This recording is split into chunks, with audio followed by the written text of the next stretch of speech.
আসসালামু আলাইকুম আমার প্রিয় বন্ধুরা, কেমন আছেন? আমি অনেক অনেক ভালো আছি। আপনাদের ভালোবাসায় আমি নূরজাহান চলে এসেছি একটি নতুন রেসিপি নিয়ে। দেশ এবং দেশের বাইরে যে সকল প্রিয় বন্ধুরা আমার রেসিপিগুলো দেখছেন তাদেরকে জানাই অসংখ্য ভালোবাসা। যারা আমার চ্যানেলটিকে এখনও পর্যন্ত সাবস্ক্রাইব করেনি সেই সকল বন্ধুরা চ্যানেলটিকে সাবস্ক্রাইব করে আমার পাশে থাকবেন।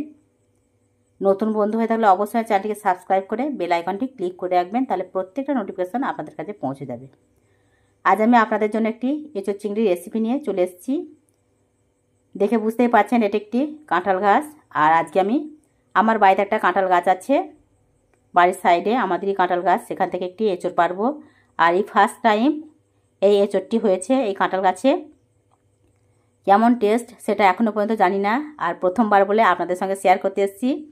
কাঁঠালটা কেমন হয় চলুন আপনাদের সঙ্গে শেয়ার করি কেমন খেতে কাঁঠালটি। একটি কাঁঠাল আমি ওখান থেকে পেরে নিয়েছি, যেহেতু প্রথমবার এটা মনে রাখার জন্য আরও আপনাদের সঙ্গে শেয়ার করেছি। এই এঁচোড় চিংড়িটা অসাধারণ লাগে, না খেলে কখনোই বুঝতে পারবেন না। এই নিয়মে অবশ্যই একবার তৈরি করবেন। এই রেসিপিটা তৈরি করার জন্য আমি কাঁঠালটি প্রথমে পরিষ্কার করে কেটে নেব।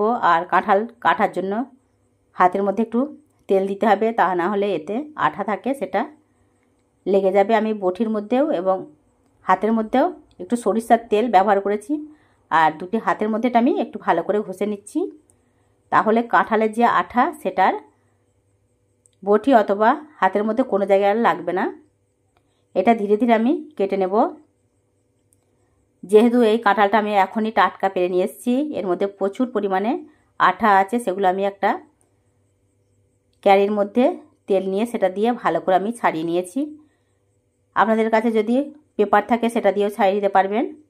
আমি সেই ক্যারিটা দিয়ে আবারও উপরের যে আঠাগুলো সেগুলো পরিষ্কার করে ছাড়িয়ে নিয়েছি। এটাকে আমি কেটে নিচ্ছি ধীরে ধীরে। কাঁঠালের গায়ে যে সবুজ অংশটা থাকে সেটা পুরোপুরিভাবে বাদ দিয়ে দিতে হবে। আমি এটাকে বাদ দিয়ে ভিতরেও অনেক অংশ থাকে সেগুলো বাদ দিতে হয়, সেগুলো ধীরে ধীরে কেটে আমি এগুলো পরিষ্কার করে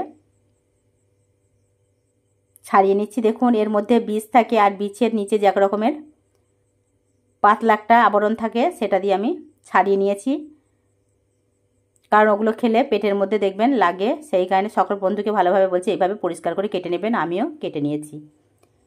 আর দুটি আলু আমি ভালো করে পরিষ্কার করে কাঁঠালের মতোই কেটে নিয়েছি ছোট ছোট করে। এখন চলে যাব গ্যাস ওভেনের কাছে। গ্যাস ওভেনে একটা কড়াই বসিয়ে দিয়েছি, আর কড়াইয়ের মধ্যে দিয়ে দিয়েছি কেটে রাখা এঁচড়গুলো পরিষ্কার করে ধুয়ে এর মধ্যে আমি দিয়ে দিচ্ছি। এর মধ্যে দিয়েছি আমি বাটির 2 বাটি মতো জল। এটাকে আমি সেদ্ধ করে নেব, এই জন্য 2 বাটি জল আমি ব্যবহার করেছি।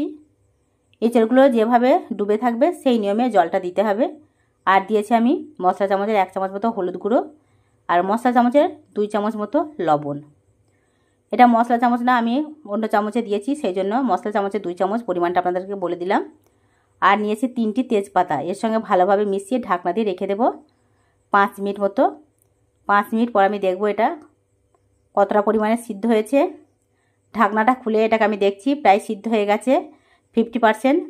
আমি এটা একদমই বেশি করে সিদ্ধ করিনি, 50% সিদ্ধ করে তুলে নিচ্ছি জল ঝরিয়ে। আবার একটা কড়াই বসিয়ে দিয়েছি, এর মধ্যে দিয়ে দিয়েছি আমি 6 চামচ মতো সরিষার তেল।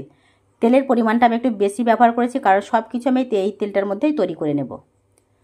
এখন এঁচড়গুলো জল ঝরিয়ে আমি ভালোভাবে এই সরষের তেলের মধ্যে ভেজে নিচ্ছি। এটা যখন একদমই ভাজা ভাজা হয়ে যাবে, এটা যেহেতু 50% আমি সিদ্ধ করেছি, আবার এই তেলের মধ্যে আমি ভেজে নিয়েছি, এটা অনেকটাই নরম হয়ে এসছে। এখন তেল থেকে আমি ভালোভাবে ছাঁকনি দিয়ে তুলে নিয়ে ওই তেলের মধ্যে আলুগুলো ভেজে নেব।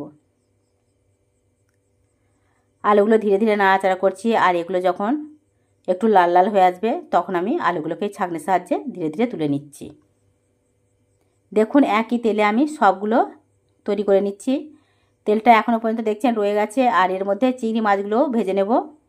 চিংড়ি মাছটা একটু নাড়াচাড়া করে এটা যখন লাল লাল হয়ে আসবে, চিংড়ি মাছটা কালারটা চেঞ্জ হচ্ছে দেখতেই পাচ্ছেন। চিংড়ি মাছের কালারটা যখনই চেঞ্জ হয়ে যাবে, লাল হয়ে আসবে, একটু মুচমুচে টাইপের, তখন আমি এটাকে তেল ঝরিয়ে তুলে নেব। আমি এর মধ্যে এক্সট্রা কোনো তেল ব্যবহার করছি না। এই তেলের মধ্যে দিয়ে দিয়েছি 2টি দারচিনি, 2টি এলাচ, 4টি শুকনো লঙ্কা, একটু এটাকে নাড়াচাড়া করে এর মধ্যে দিয়ে দেবো আমি একটি বড় সাইজের পেঁয়াজ, যেটাকে আমি ছোটো ছোটো করে টুকরো করে রেখেছি। পেঁয়াজটাকে একটু নাড়াচাড়া করে দিয়ে এটা যখন লাল লাল হয়ে আসবে তখন এর মধ্যে দিয়ে দেবো আমি লবণ। আমি 1 চামচ লবণ দিয়েছি, যেহেতু সিদ্ধ করার সময় এঁচোড়টির মধ্যে লবণ দিয়েছি, এই জন্য মশলা চামচের 1 চামচ মতো লবণ, 1 চামচ আদা রসুনের পেস্ট, 1 চামচ ধনিয়া গুঁড়ো, 1 চামচ হলুদ গুঁড়ো। এর মধ্যে আমি জিরা গুঁড়ো ব্যবহার করিনি, আর দিয়ে দেবো 1 চামচ লঙ্কার গুঁড়ো। সবগুলো উপকরণ দিয়ে এটা আমি ভালোভাবে নাড়াচাড়া করে নেব। আর সুন্দর একটা কালার আর টেস্ট আসার জন্য দিয়েছি কয়েকটা চিনির টুকরো। চিনিটা দেওয়ার ফলে এটা কত সুন্দর কালার এসছে। আর এটাকে আমি ঢাকনা দিয়ে রেখে দিচ্ছি 2 মিনিট মতো। 2 মিনিট পর আমি ঢাকনা খুলে দেখছি এটা কত সুন্দরভাবে সফট হয়ে গেছে মশলাটা। এই মশলাটিকে আবার একটু নাড়াচাড়া করে আমি সুন্দরভাবে মশলাটা তৈরি করে নিয়েছি। এখন যে আলু এবং এঁচড়গুলো ভেজে রেখেছিলাম সেগুলো আমি এর মধ্যে দিয়ে দেব। আলু এবং এঁচড় এর মধ্যে দিয়ে আমি একটু ভালো করে আবারও নাড়াচাড়া করে কষিয়ে নেব। এটা ধীরে ধীরে কত সুন্দরভাবে ভাজা হয়ে গেছে, কষানো হয়ে গেছে, দেখতেই পাচ্ছেন। এই মশলার মধ্যে আমি কিছু জিনিস রেখে দিয়েছিলাম আপনাদেরকে, এখনও পর্যন্ত বলেনি। এটা হলো চিংড়ি মাছের যে দাঁড়াগুলো ছিল, অনেকেই আছে এগুলো কিভাবে খেতে হয় জানে না। আমার প্রিয় বন্ধুরা, এই চিংড়ি মাছের দাঁড়াগুলো আমি পরিষ্কার করে ধুয়ে আমি পেস্ট করে নিয়েছিলাম, সেটাই এর মধ্যে দিয়েছি। এটা কিন্তু আরও দ্বিগুণ টেস্ট বেড়ে যাবে। নাড়াচাড়া করে এটাকে আবার আমি ঢাকনা দিয়ে রেখে দিয়েছি। আর 2 মিনিট ঢাকনা দেওয়ার পরে আমি ঢাকনা খুলে দেখছি অনেকটা এর পরিমাণে জল ছেড়েছে, এর পরিমাণে জল ছেড়েছে। এটাই জলটা ছাড়ার পর এর মধ্যে চিংড়ি মাছগুলো যেগুলো ভেজে রেখেছিলাম সেগুলো দিয়ে আবার এটাকে কষিয়ে নিচ্ছি। আর কত সুন্দরভাবে এটা কষানো হচ্ছে, যেহেতু জল ছেড়েছে একদমই মাখা মাখা হয়ে গেছে। এখন এর মধ্যে দিয়ে দেবো আমি জল।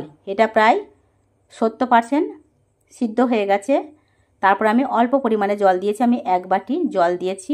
খুব বেশি জল দেবো না, কারণ এটা তো অনেকটাই সিদ্ধ হয়ে গেছে। এটাকে ঢাকনা দিয়ে রেখে দেবো আমি 10 মিনিট মতো। আর 10 মিনিট পর আমি খুলে দেখব এই রেসিপিটা কেমন হলো। সকল বন্ধুরা যারা আমার নতুন বন্ধু তারা অবশ্যই আমার চ্যানেলটিকে সাবস্ক্রাইব করে আমার পাশে থাকবেন। আমার এই ভিডিওগুলো আপনাদের কেমন লাগছে কমেন্ট করে জানাতে ভুলবেন না। আমি 10 মিনিট পর ঢাকনাটা খুলে দেখছি, এটা একদমই মাখা মাখা কত সুন্দরভাবে তৈরি হয়ে গেছে। আর দেখতে তো ভীষণই লোভনীয় হয়েছে, খেতেও দুর্দান্ত হয়েছে। সকল প্রিয় বন্ধুরা এইভাবে তৈরি করবেন আর খেয়ে দেখবেন আপনাদের কেমন লাগে এঁচোড় চিংড়ি রেসিপিটা। ভালো লাগলে লাইক কমেন্ট শেয়ার করতে ভুলবেন না। এটা নামানোর আগে আমি জিরে গুঁড়িয়ে ভালো করে ভেজে জিরে আমি এর মধ্যে 1 চামচ দিয়ে দিয়েছি। আর নাড়াচাড়া করে এটাকে আমি নামিয়ে নেব। এখন গরম গরম পরিবেশন করব এঁচোড় চিংড়ি। আপনারাও এই নিয়মে তৈরি করুন আর খেয়ে দেখুন আপনাদের কেমন লাগে। আশা করব আপনাদের দুর্দান্ত লাগবে। একবার যদি রেসিপিটা খেয়ে দেখেন তাহলে কখনো আর ভুলতে পারবেন না।